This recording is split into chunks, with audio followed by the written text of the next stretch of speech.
The most incompetent and unqualified Secretary of Defense in history, the only one who had to pledge to stop drinking in order to win Senate confirmation, keeps changing his story. And now Pete Hegseth's story hinges on a new lie.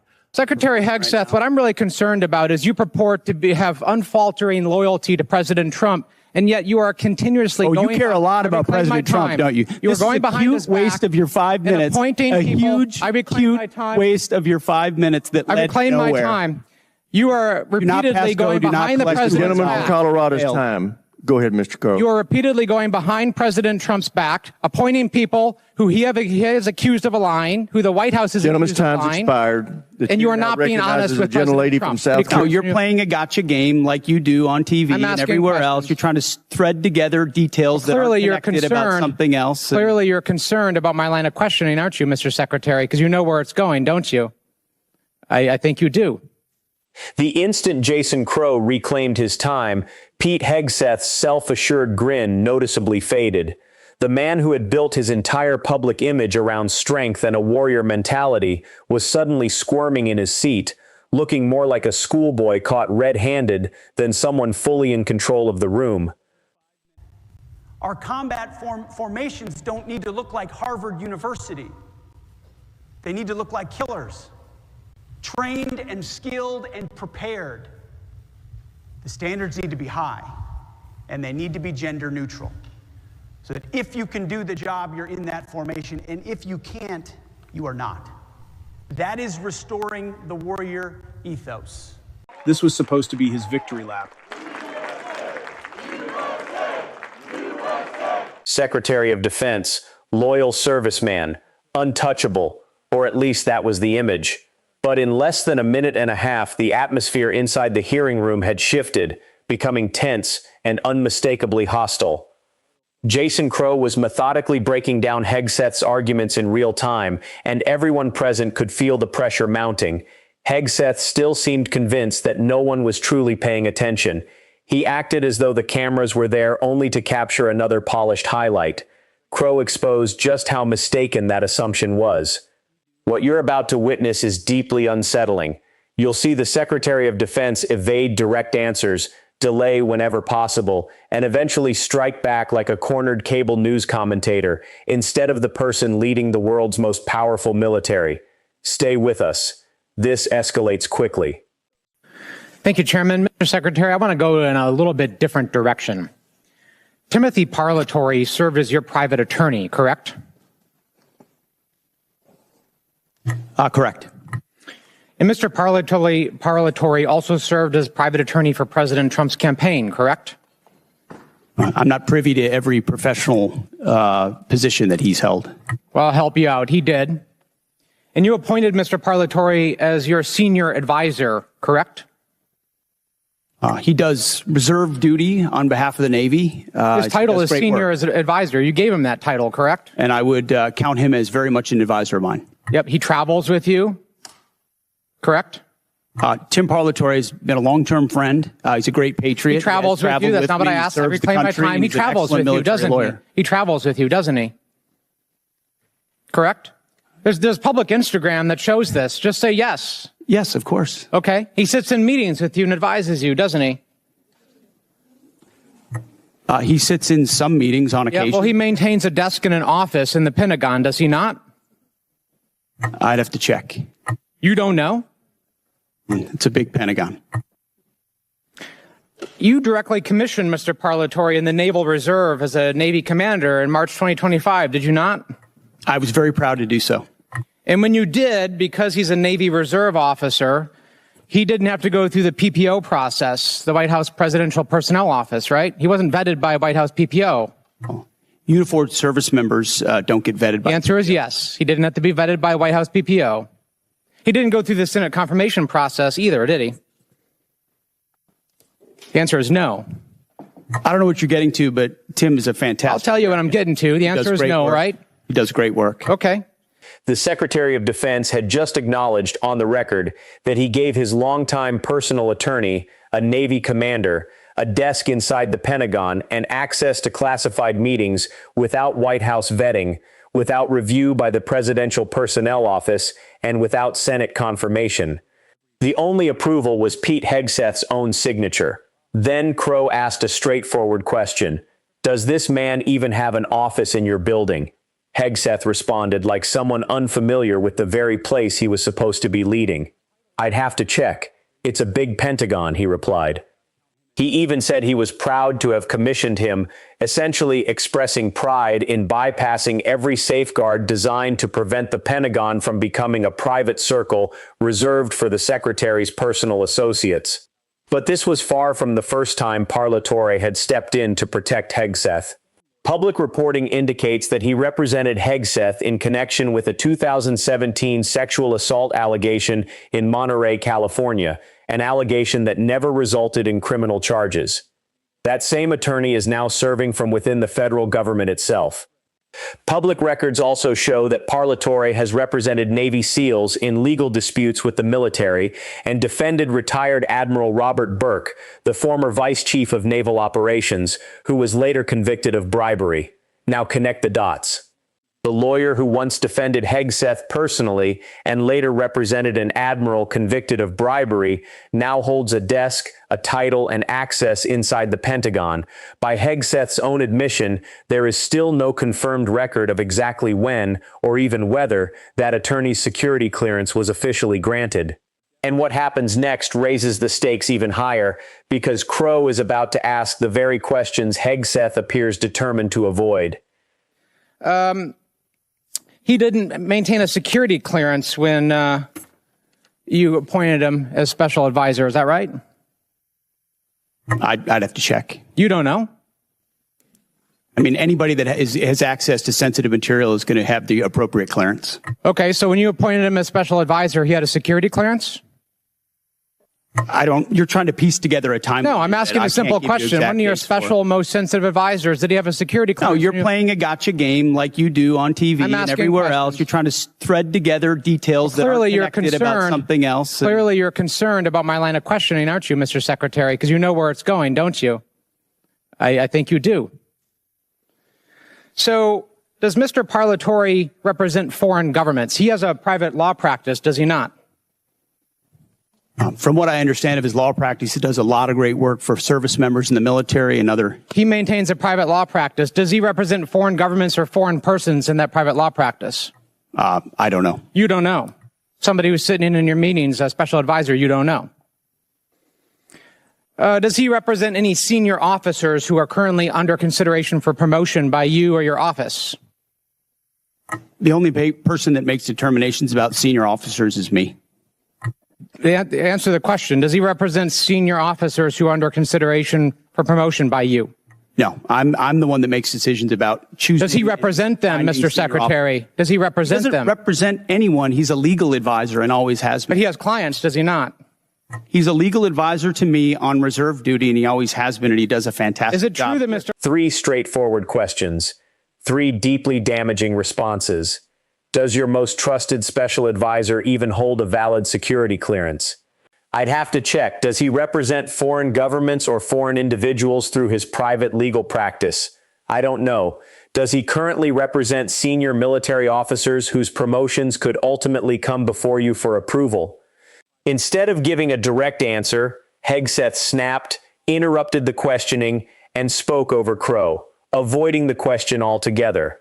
It's a very TMZ question. My only thought process is to ensure that our warfighters have everything they need to be successful, defeat and destroy the enemy, and they come home.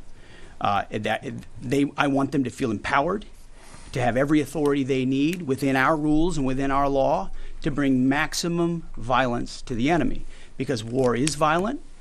This is the Secretary of Defense of the United States, the official responsible for overseeing the most powerful military force in the world. Yet he cannot tell the American people whether the attorney he personally brought into the Pentagon, the individual with a desk, the rank of commander, and a seat in high-level meetings, has the required clearance to access classified information, represents foreign governments or clients, or is advocating for the very military officers whose careers ultimately fall under Hegseth's authority. Take a moment to consider what that means. A private lawyer who continues to maintain an active legal practice has been placed at the highest levels of the Pentagon.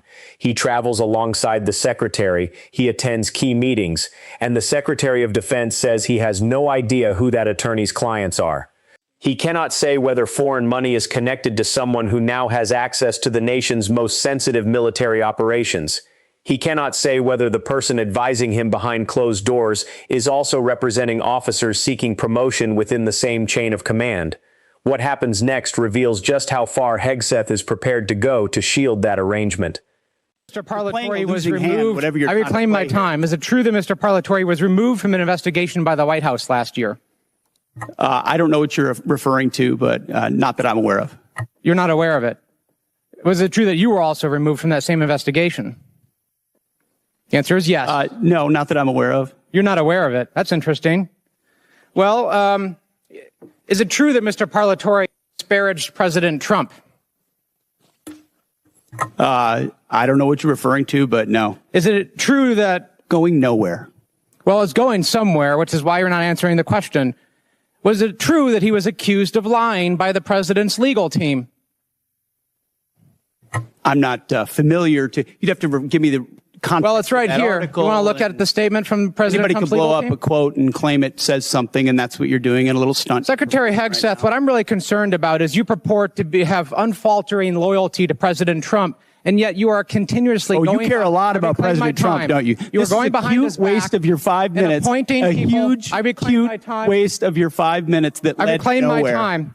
You are repeatedly going behind the president's back. Gentleman from Colorado's time. Go ahead, Mr. Crow. You are repeatedly going behind President Trump's back, appointing people who he is accused of lying, who the White House is accused of lying. Gentleman's time's expired. And you are not being honest with President gentlelady Trump. from South Carolina, Ms. Mace.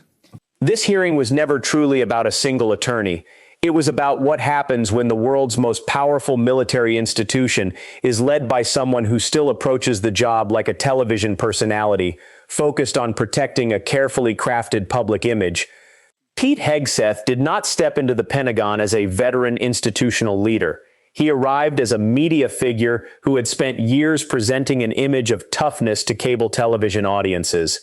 The issue is not that his career began in television. The issue is that he never seemed to leave that performance behind. Every attempt to dodge a question, every claim that he was being targeted with gotcha tactics, and every refusal to provide a direct answer pointed to the same underlying instinct: defend the image, protect the inner circle, and push the process aside. What unfolded during this exchange should concern anyone who values civilian oversight of the military and the integrity of the chain of command. When a Secretary of Defense repeatedly cannot answer basic questions about the people closest to him, the issue extends far beyond personnel decisions. It raises serious concerns about whether the institution itself is being shaped around personal loyalty instead of established standards. Think about the broader institutional consequences.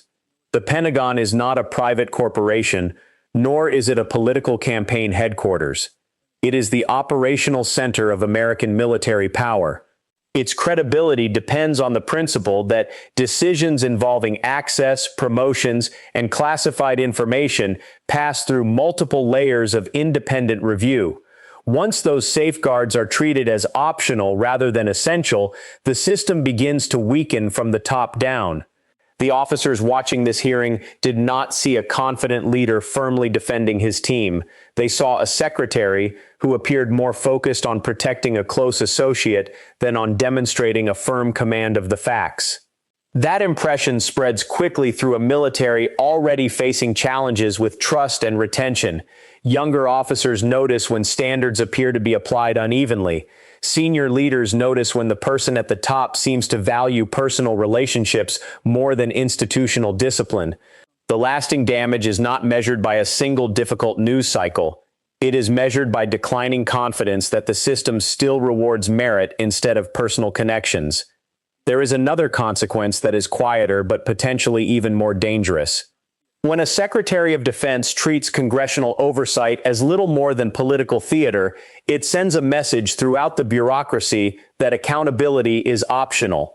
Career officials begin asking themselves which rules truly matter and which can be overlooked if the right people are being protected. That mindset is how institutions gradually lose their ability to correct themselves. Major scandals rarely begin with sweeping conspiracies.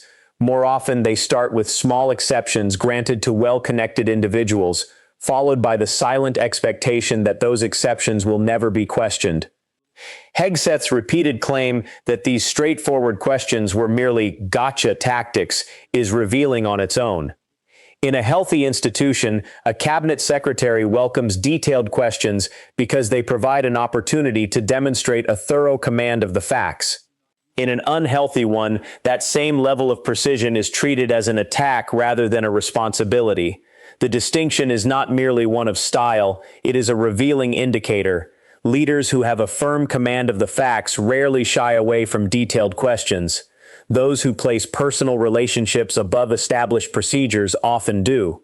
Viewed in the broader political climate, this becomes even more concerning. During periods of deep political division, the temptation to fill key national security positions with loyal supporters instead of experienced institutional leaders becomes increasingly strong. That creates a dangerous cycle. The more a leader surrounds himself with people selected for personal loyalty, the less likely those individuals are to deliver difficult or unwelcome truths. Decision-making becomes isolated, opposing viewpoints are gradually excluded, and the public is left watching a secretary who appears caught off guard by questions any prepared executive should have expected. This is not simply a theoretical concern. Military history offers countless examples of what happens when personal loyalty replaces professional standards at the highest levels of command. The consequences rarely emerge overnight. Instead, they reveal themselves over time through delayed readiness assessments, flawed procurement decisions, promotion boards that begin to appear politically influenced, and a military culture where advancement is seen as depending more on personal connections than on merit. Once that perception takes hold, rebuilding confidence becomes exceptionally difficult. The American system was intentionally built with checks and balances. Senate confirmation, White House personnel reviews, security clearance procedures, and rigorous congressional oversight all exist because concentrating too much power within the defense establishment carries serious risks. Treating those safeguards as inconveniences to bypass is not an example of decisive leadership. It is a rejection of the very framework that has preserved democratic civilian control of the military for generations. Hegseth had a clear opportunity during this hearing to demonstrate that he understood the responsibility of the office he holds. He could have answered the questions directly, acknowledged any gaps in his knowledge, and committed to immediate transparency. Instead, he chose performance over accountability. Rather than addressing legitimate concerns, he portrayed them as partisan attacks. That decision revealed more about how he views the role than any carefully prepared statement ever could. National security is not a television segment that ends when the broadcast is over. Decisions made inside the Pentagon affect the lives of service members, the credibility of America's alliances, and the country's strategic position for years to come. A secretary who appears more focused on protecting personal relationships than on fully understanding the details surrounding those relationships is not simply making a political error. He is exposing the institution itself to unnecessary risk. The concerns raised during this hearing will not disappear simply because the exchange became heated. They will remain with members of Congress, career defense officials, and the military itself. Those questions will either be answered with complete transparency, or they will continue reinforcing the perception that the current leadership of the Department of Defense places loyalty and appearances ahead of responsible governance. That perception is already beginning to take hold. And once confidence in the neutrality and competence of the Pentagon's senior leadership starts to erode, restoring it requires much more than improved messaging. It demands a renewed commitment to the often uncelebrated principles of process, oversight, and accountability, principles Hegseth has so far appeared to treat as optional. The American people deserve a Secretary of Defense who understands the people working closest to him, can respond to basic questions about potential conflicts of interest without avoiding them, and views congressional oversight as a constitutional responsibility rather than an inconvenience. Anything short of that is not a demonstration of strength. It is negligence presented as defiance. If you found this analysis valuable, leave a comment and share which moment from this hearing stood out to you the most. Subscribe if you want continued coverage and scrutiny of what is happening at the highest levels of the Department of Defense. The cameras may eventually move on, but the questions raised here are unlikely to disappear.